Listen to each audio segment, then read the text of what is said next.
আজকে দুপুরের জন্য আছে আলু দিয়ে চিকেন কারি, এটা কাঁঠালের বিচি ভর্তা, খুব মজার ভর্তা, এটা আলু পটল ভাজা, আর এখানে আছে আমার কালো জিরা, এটা আমি প্রতিদিন খাই।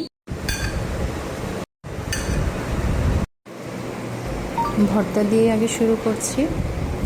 কাঁঠালের বিচি ভর্তা অনেক দিন পর খাচ্ছি, আগে খাওয়া হতো।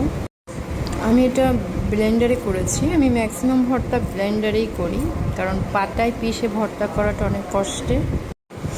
ভাতের সাথে ভাজা আলু ভাজা পটল খেতে আমার খুব ভালো লাগে।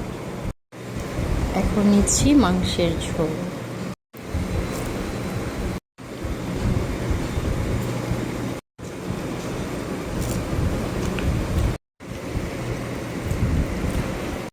খাওয়া হয়ে গেছে, ডিশ ওয়াশ